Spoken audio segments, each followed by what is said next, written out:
Hey guys, what's up? How y'all doing? I'm here to talk to you guys about the first episode of Demon Slayer Kimetsu no Yaiba, the movie Infinity Castle Episode 1, or Kimetsu no Yaiba movie Mugen Hen.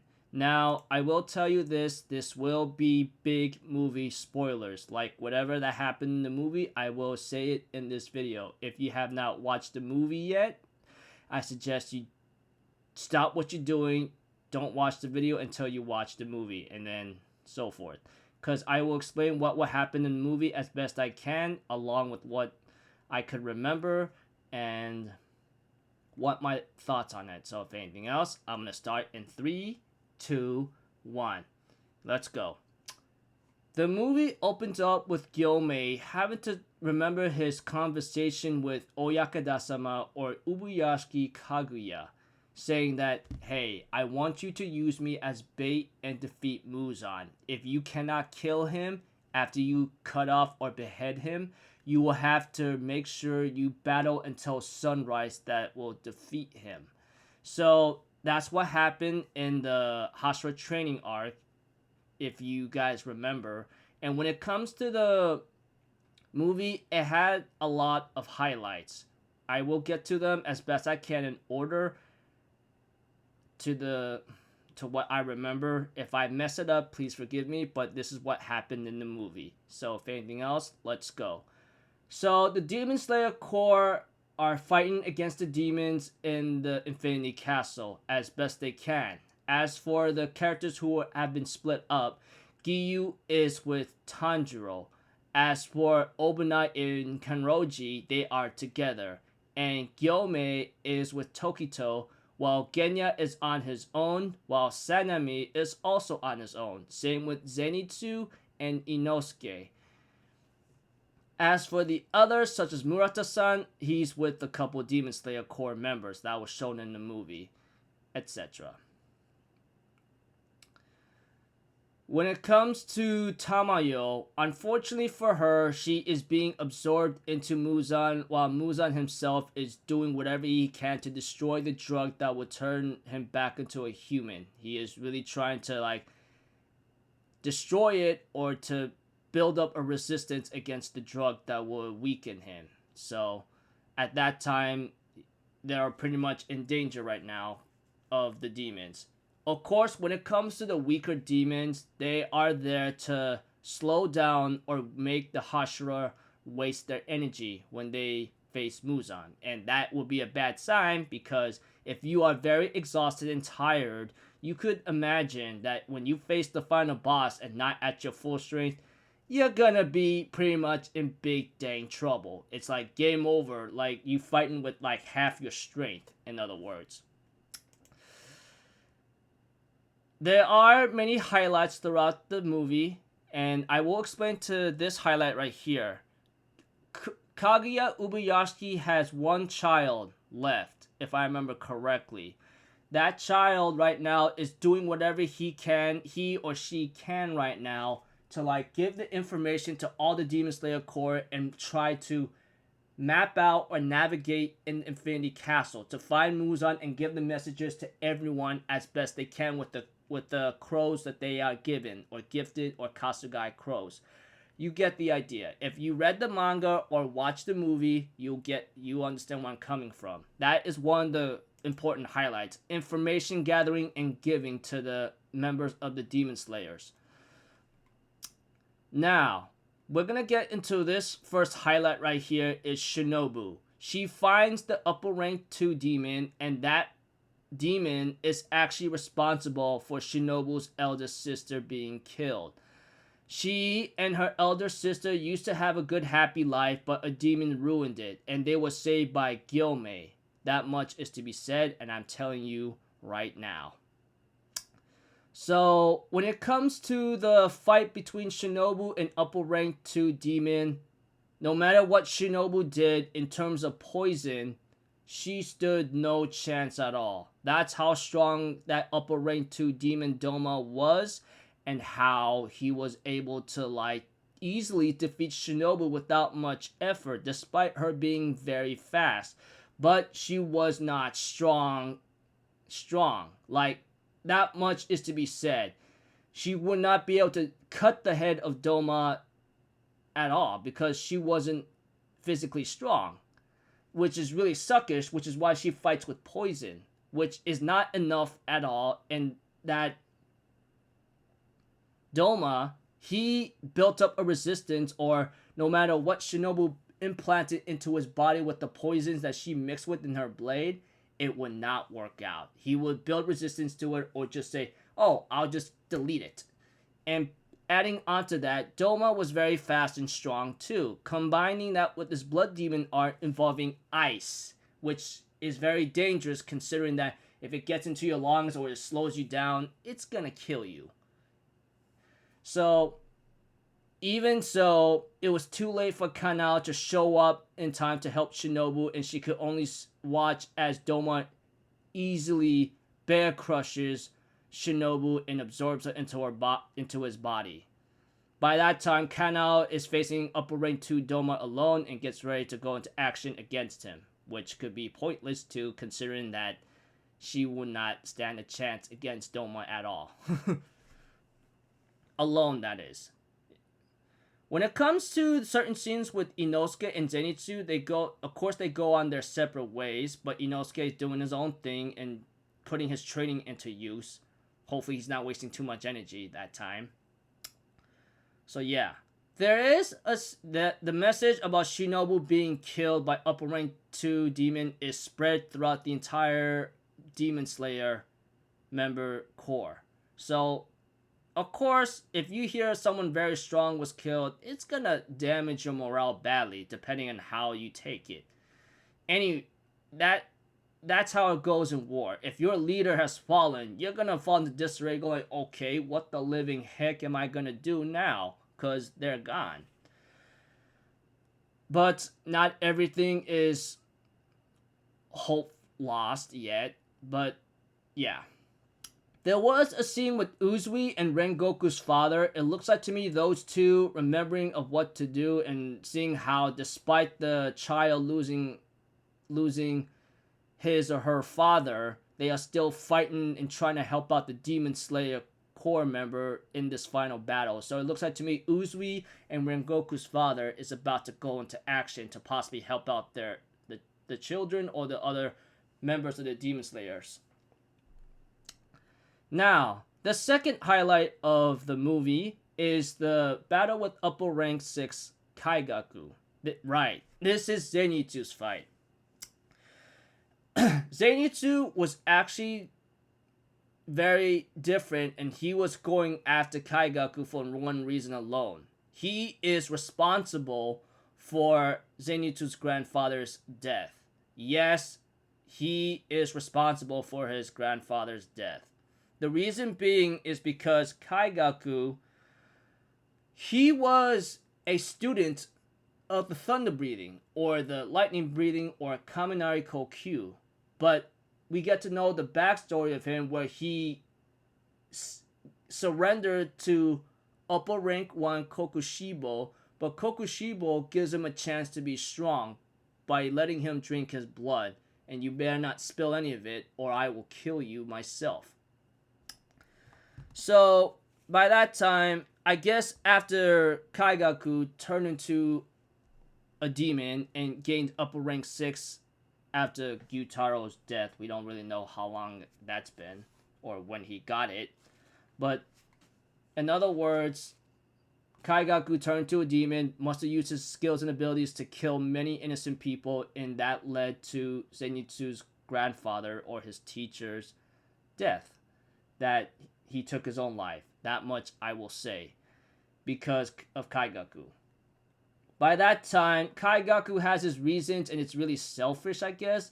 Even though he has mastered many forms of thunder breathing or Kaminari Kokyu, he was unable to use the first form.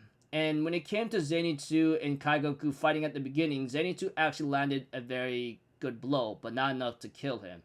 But when the battle dragged on between Zenitsu and Kaigaku, or Upper Rank Demon 6, the newest Upper Rank Demon 6, Zenitsu was overwhelmed. And when it looked like Kaigaku won against Zenitsu and he was happy about it, Zenitsu used a form that he created himself and manages to behead Kaigaku, or upper rank demon 6, and defeats him and kills him. However, before Kaigaku disintegrated and possibly is going to die with Zenitsu, it says, how the hell are you able to do this?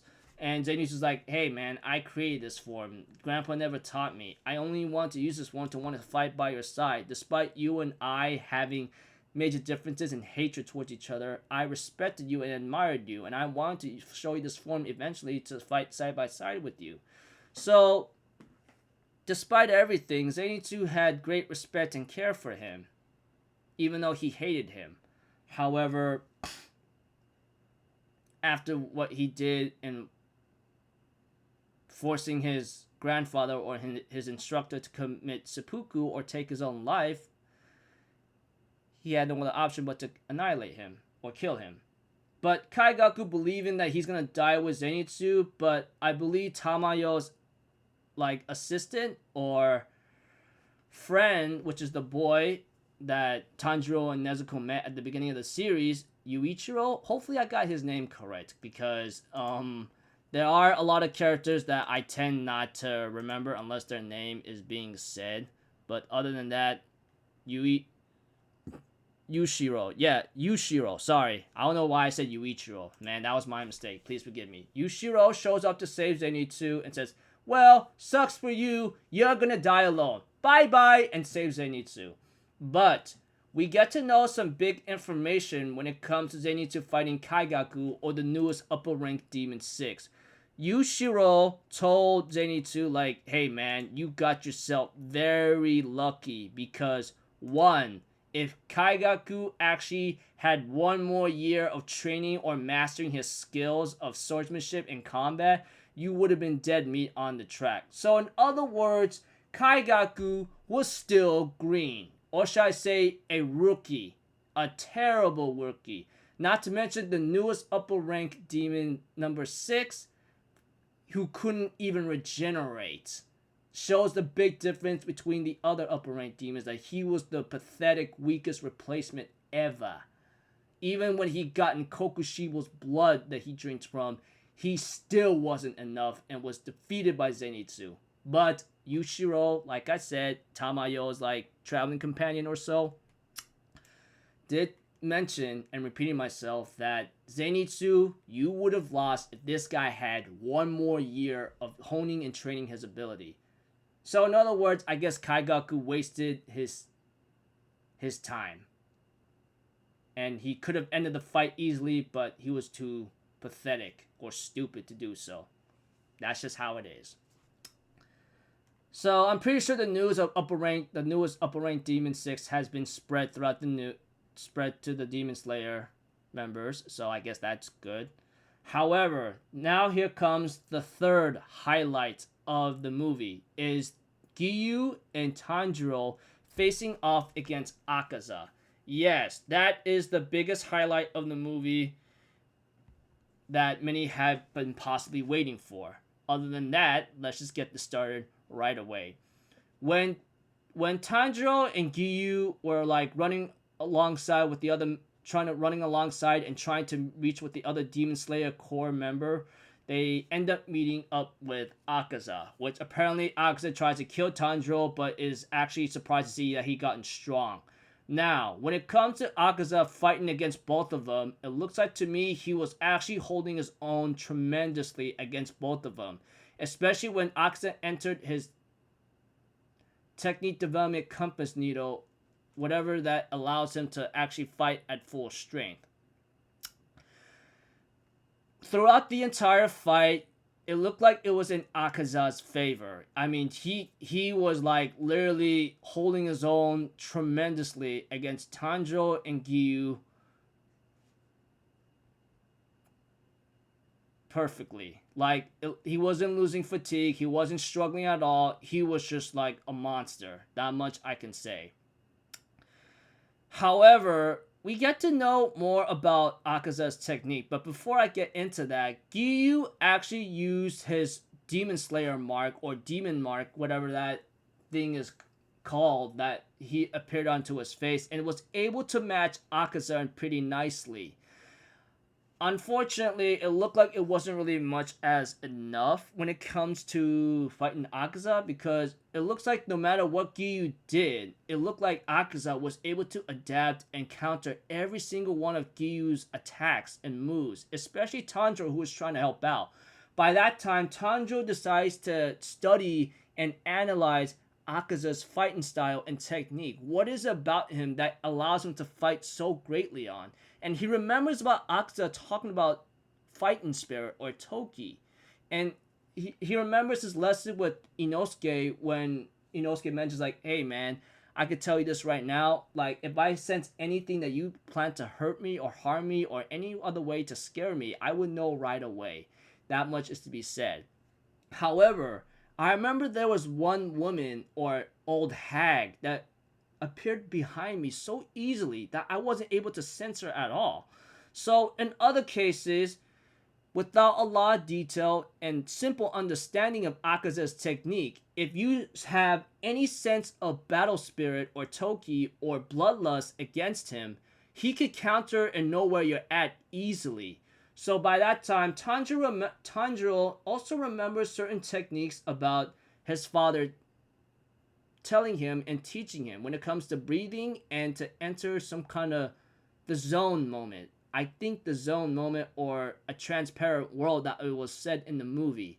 By that time, when it came to Tanjiro understanding Akaza's technique and getting close to him, Akaza wasn't able to sense Tanjiro at all because he erased his aura, or should I say his presence. He erased his fighting spirit, his bloodlust, everything about it.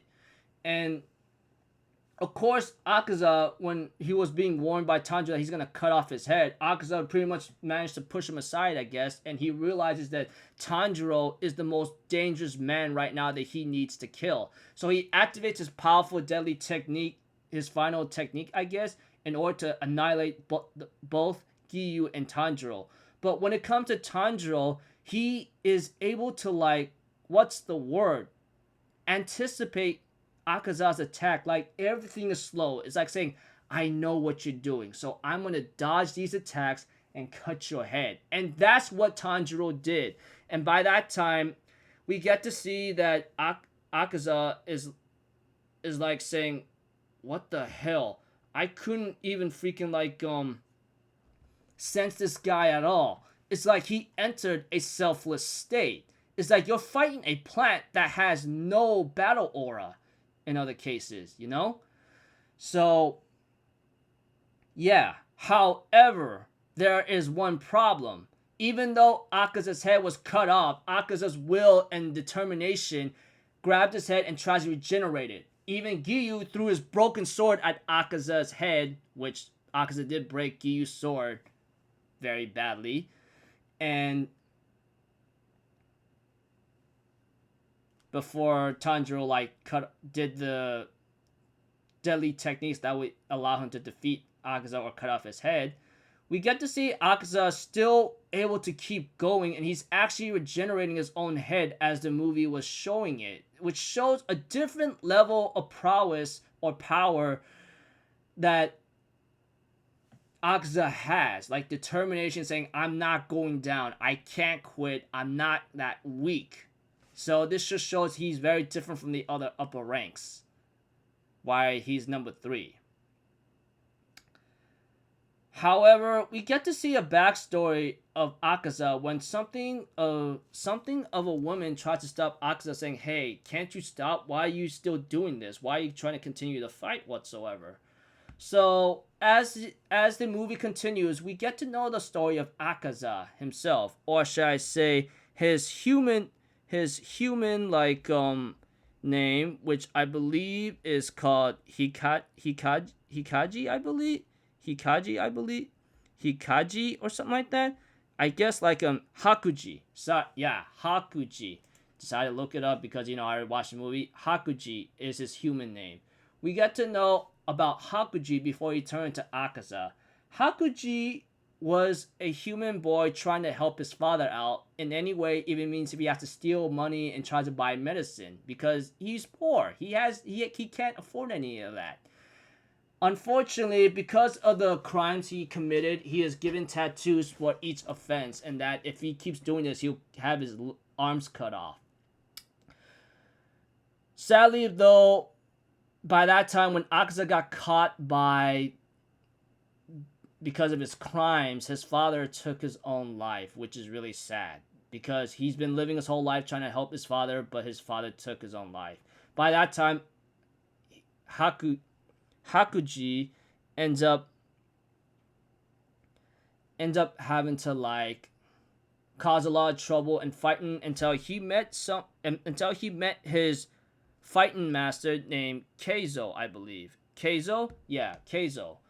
We get to see that after Keizo defeated him and beat him up, he took him as a student and has him become a caretaker to a woman or a girl named Koyuki. When it comes to Akaza's life, or second life, which apparently his father tries to leave him a letter letting him know, saying, hey, this is your chance to start over. It's not too late. You have to understand that.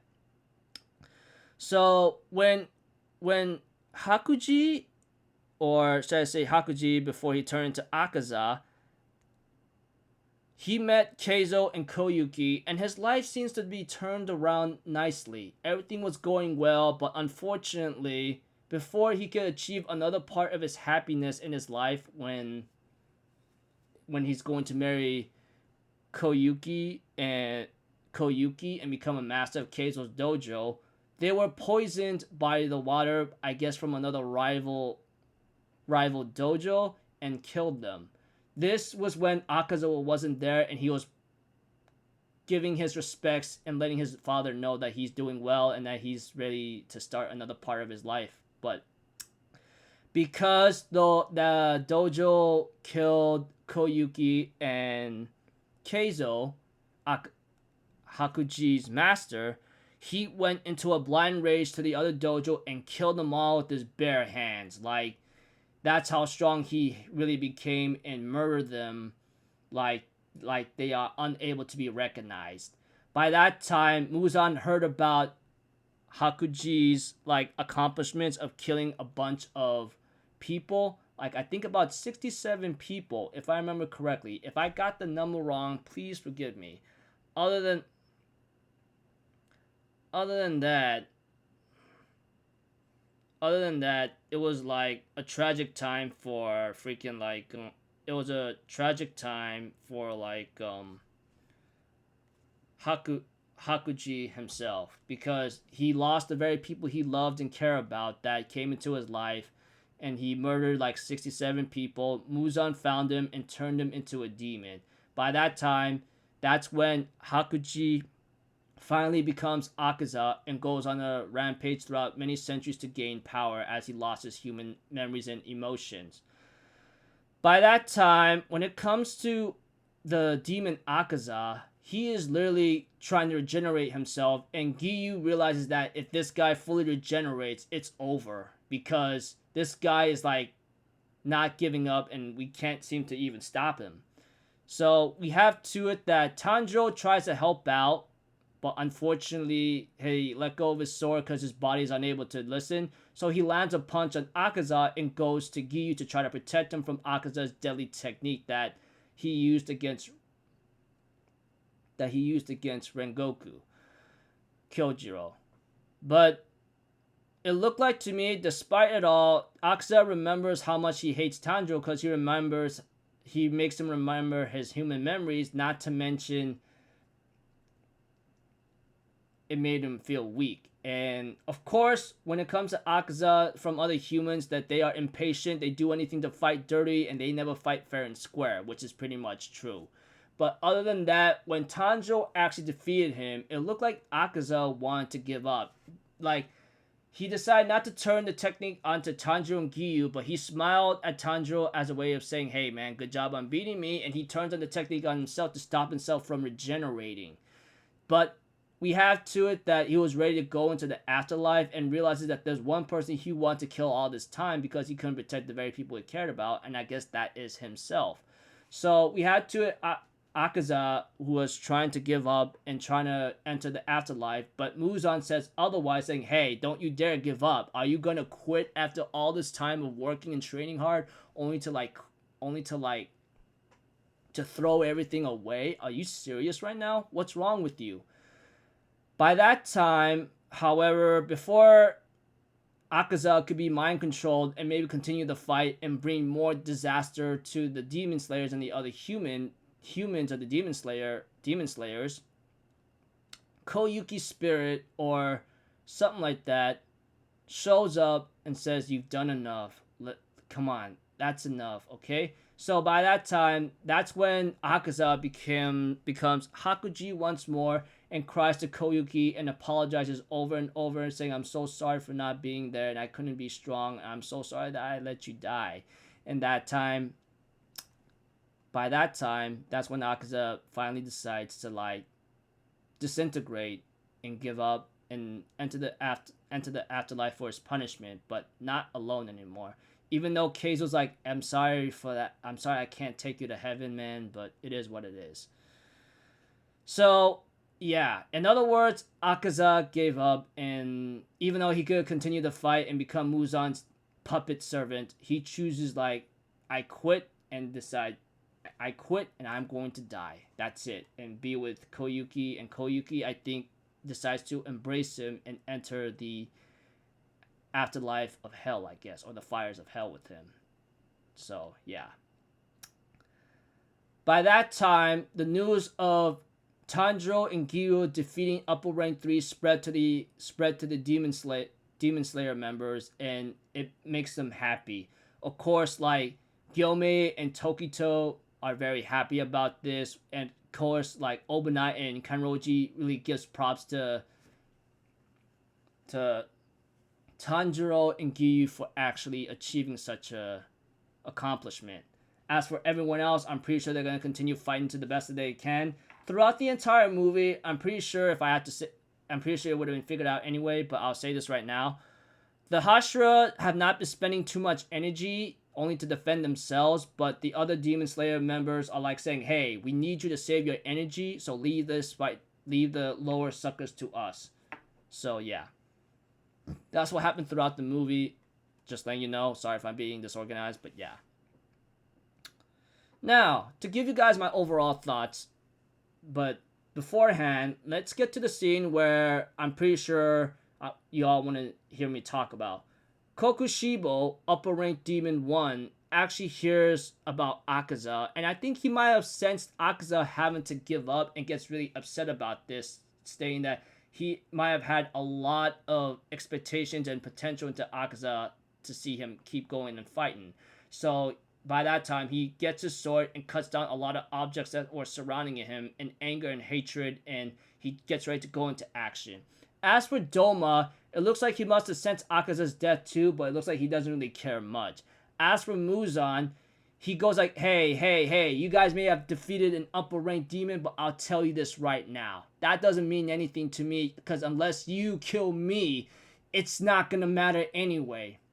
And by that time, Kaguya Ubuyashiki's last child is still working his or her best to make sure that they are going to win this, because this is all they can do for the time being. So hopefully that could turn out well, but we'll have to see how it will go. But until then, that's about it. And everyone else getting ready to fight for their survival. Inosuke going to action. Kanao is in a very bad spot against upper rank 2 Doma.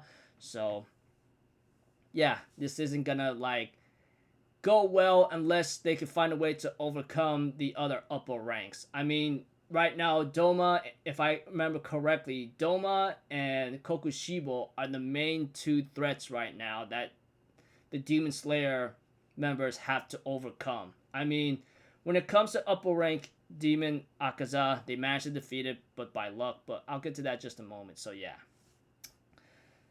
So, pretty cool movie. Thought it was really fun. The animation, the music, and all that was on par. Especially the songs, just being truthful. But when it comes to the certain fights, I thought it was nicely well done. With Shinobu and Doma, it really presents how big of a difference when it comes to the other upper ranks.